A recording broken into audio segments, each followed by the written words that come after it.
예, 수험생 여러분 안녕하세요. 주택관리사법 시험 대비 민법 강의를 계속하겠습니다. 이번 시간에는 23페이지 중간이죠. 권리의 행사에 관해서 공부하겠습니다.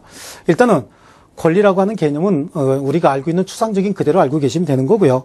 그 권리의 행사 방법은 권리의 종류에 따라서 조금씩 다를 거예요. 지배권이라고 하는 건 권리자가 그 권리의 객체를 배타적으로 지배하면서, 즉 배타적으로 직접적으로 지배하면서 그로부터 나오는 이익을 독점적으로 향유하게 되면은 그 지배권을 행사하는 것이고요. 그래서 사용수익 처분을 배타적으로 할 수 있다라고 하는 거고요. 청구권은 상대방에게 급부를 요구함으로써 행사하는 거예요. 형성권은 일방적으로 상대방에게 의사표시함으로써 행사하는 것이고요. 그 다음에 항변권은 상대방의 청구권 행사에 대해서 저항을 하면서 행사하면 되는 것입니다. 그다지 중요한 건 아니고요. 이러한 권리 행사의 제한이나 한계가 근대 국가 시대에는 권리 행사의 제한이나 한계가 없었어요.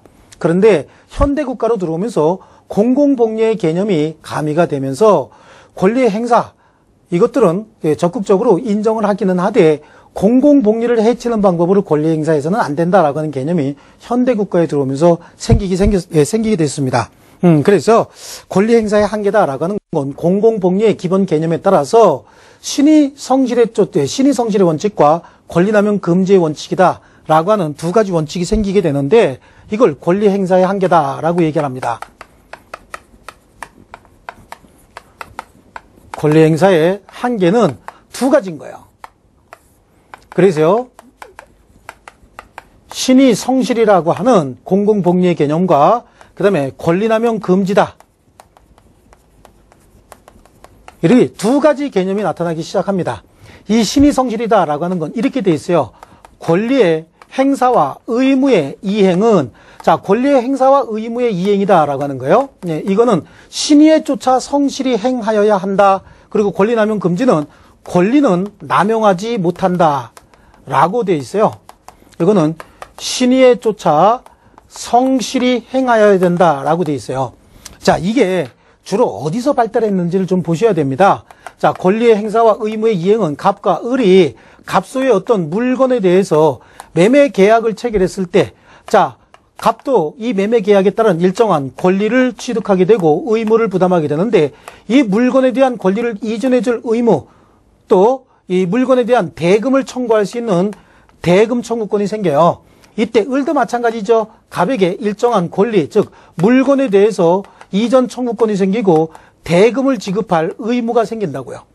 이러한 권리의 행사와 의무의 이행은 신의에 쫓아 성실히 행해야 된다. 즉 상대방과의 서로 신뢰관계를 해치지 않는 방법으로 행하여야 한다라고 하는 거예요. 주로 이래서 이 신의 성실의 원칙이다라고 하는 건 계약법을 중심으로 한 채권관계에서 그 채권법 분야에서 주로 많이 발전해온 개념이 것이고요.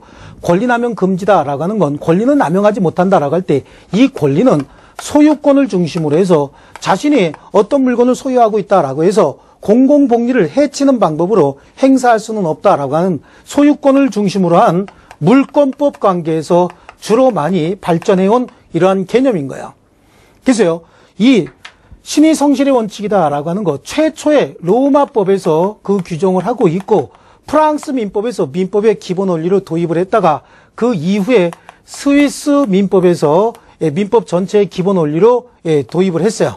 권리남용 금지 원칙도 최초에는 로마법에서 그 규정을 뒀다가 독일 민법이 최초의 민법의 기본 원리로 규정했다가 스위스 민법이 민법 전체의 기본 원리로 최초로 도입했다고요.